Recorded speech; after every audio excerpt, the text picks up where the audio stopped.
The forest was quiet in the summer of 1939.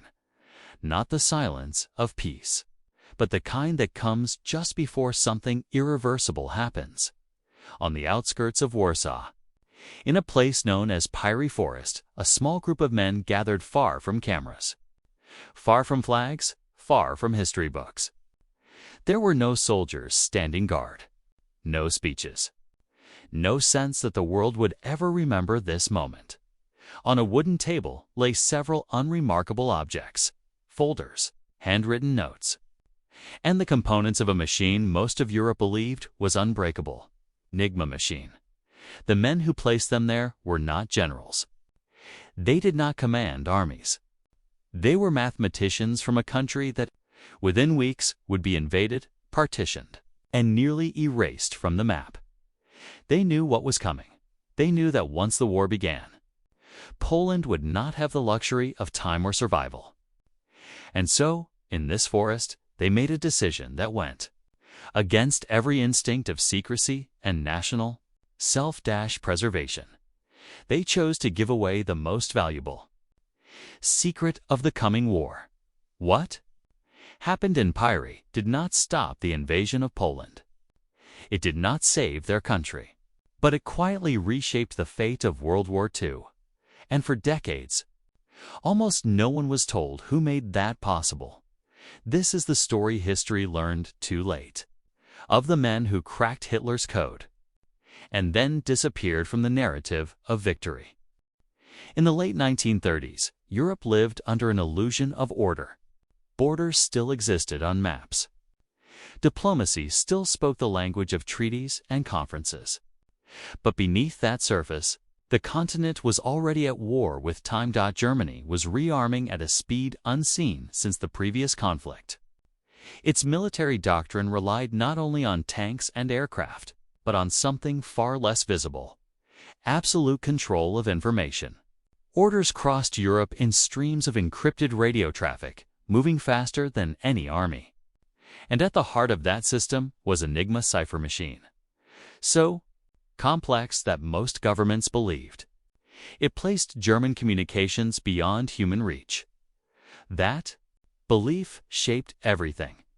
British and French intelligence agencies treated Enigma as a long-term problem, not an urgent one.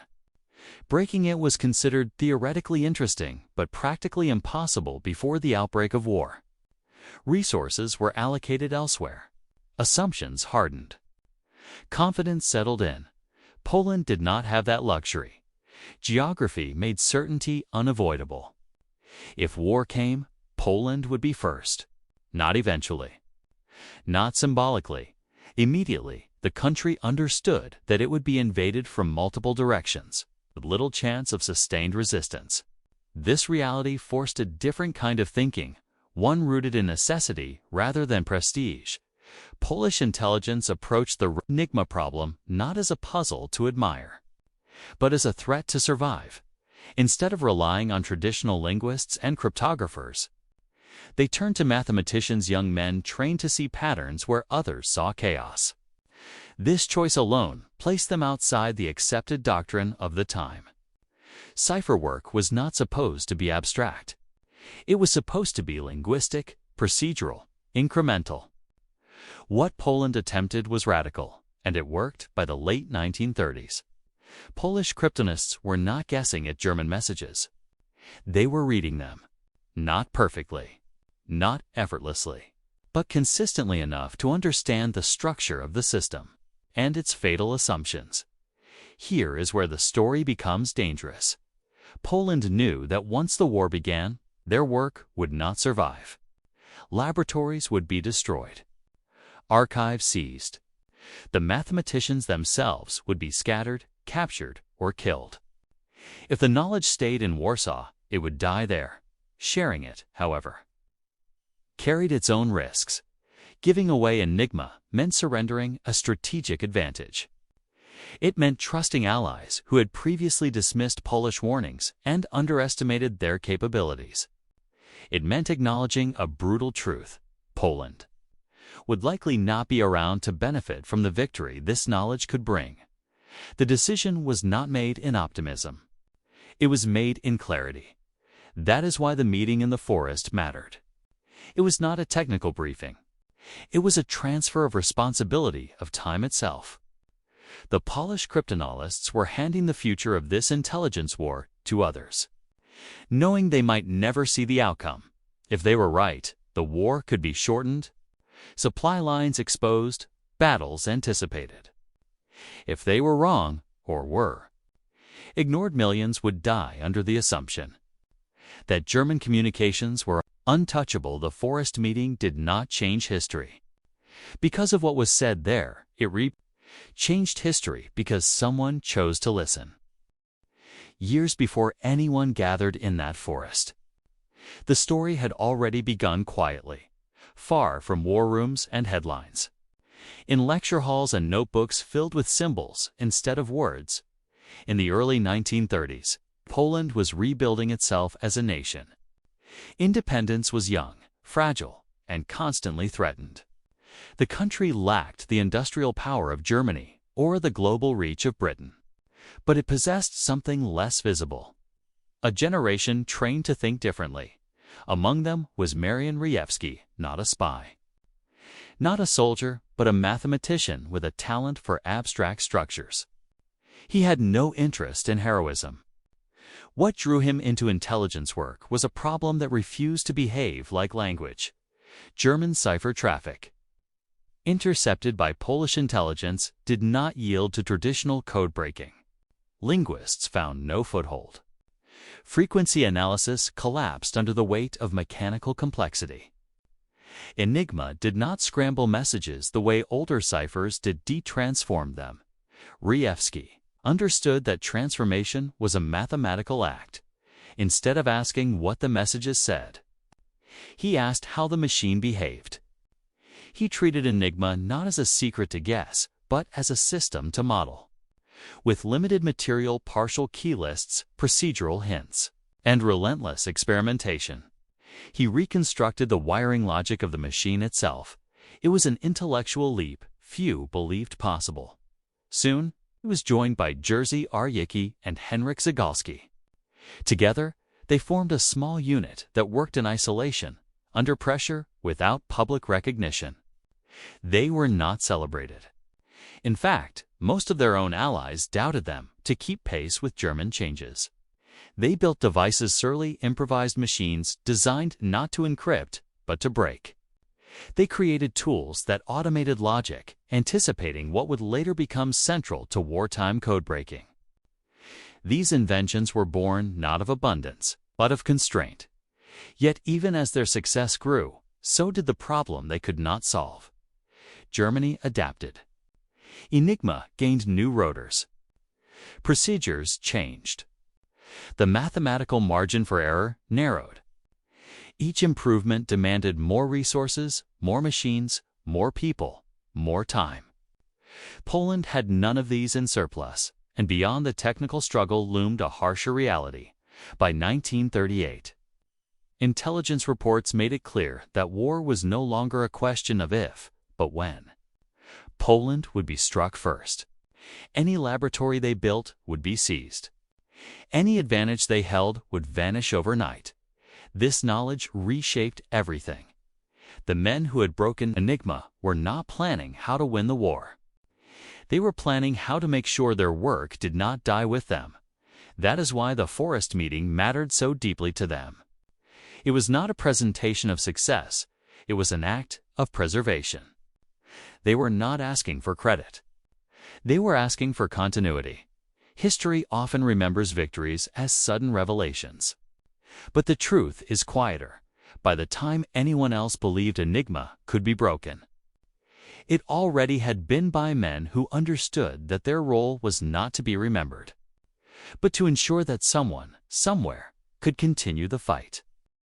When the meeting in the forest ended, there was no applause, no sense of triumph.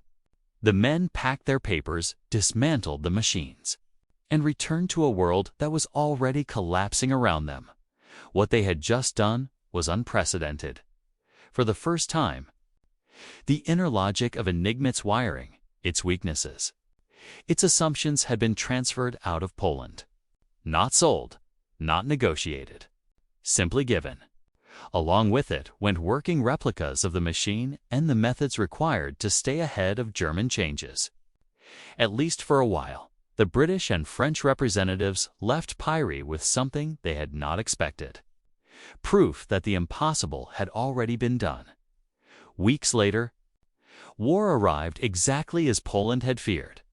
German forces crossed the border. Cities fell in days. Archives were destroyed. Intelligence units scattered.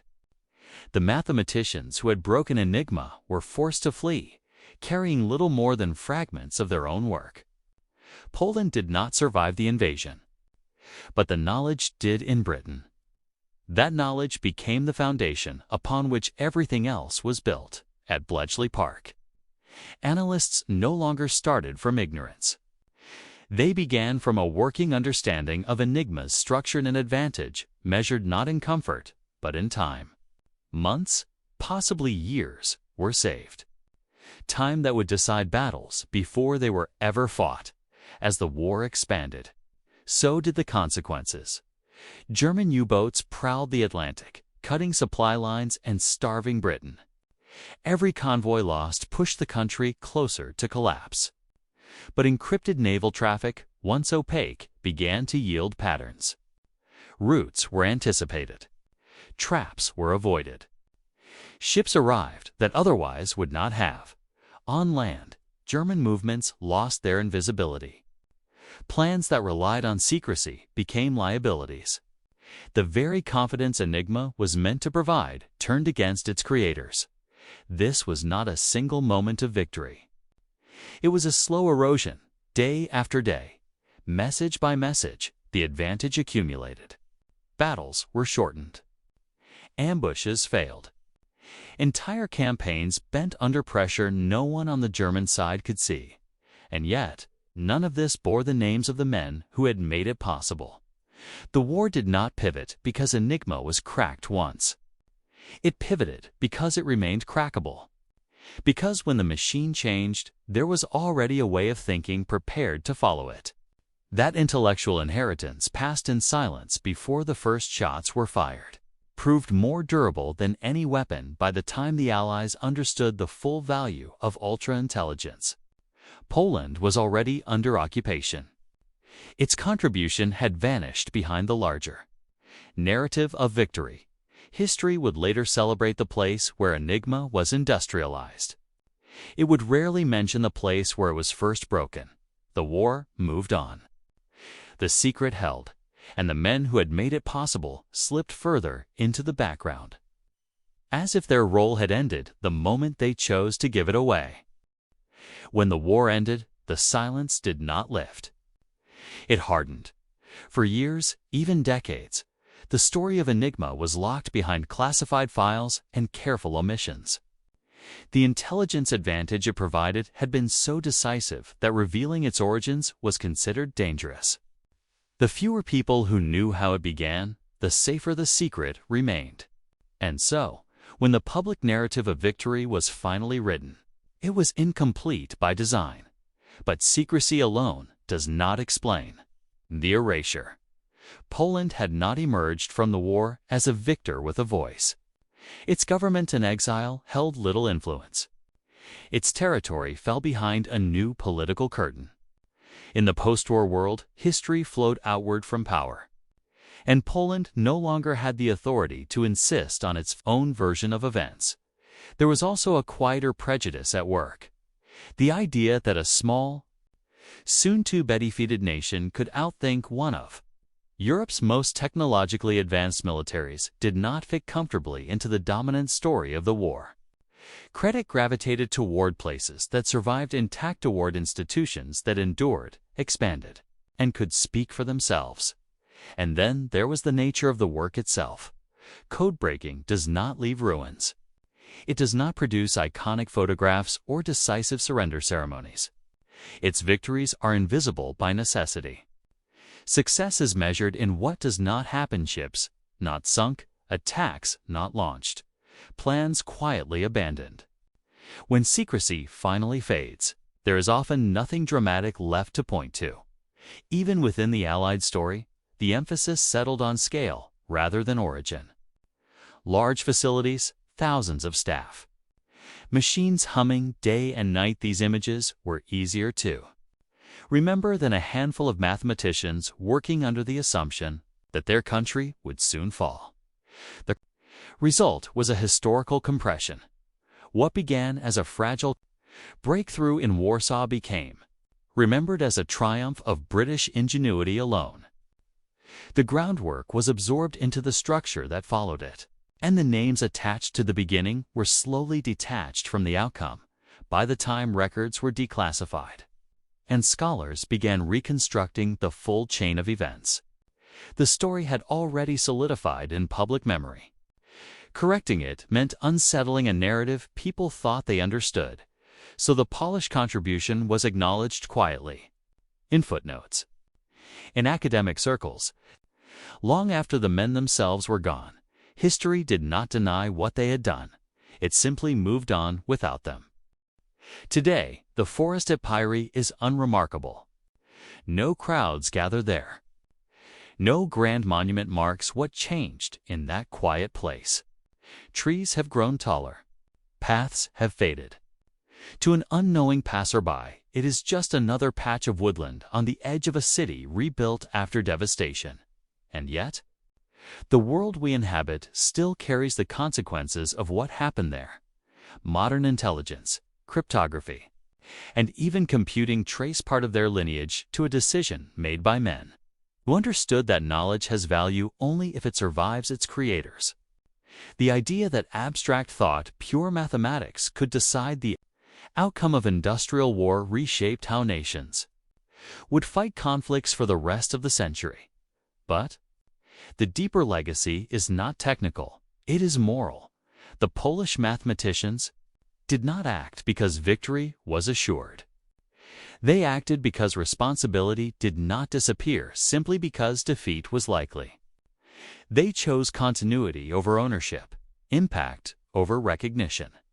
In doing so, they accepted that history might never speak their names aloud, and for a long time, it did single quotes. We often imagine history turning on thunderous moments, declarations, invasions, triumphs broadcast to the world. But some of its most decisive shifts happen quietly, carried by people who understand that being right at the wrong time can be as dangerous as being wrong altogether. The war would eventually be won. Flags would be raised. Heroes would be celebrated. But none of that would erase the fact that before the first shots were fired, a handful of men from a country about to vanish chose to trust others with a secret that could save millions. So when we return, in our minds, to that forest in the summer of 1939, we are not witnessing a prelude to victory. We are witnessing an act of faith. Faith that truth, once shared, could outlive borders. Faith that even if history forgot them, their decision would still matter. And it did, because sometimes the people who change the course of history are not the ones who survive to tell it, but the ones who make sure it can still be told at all.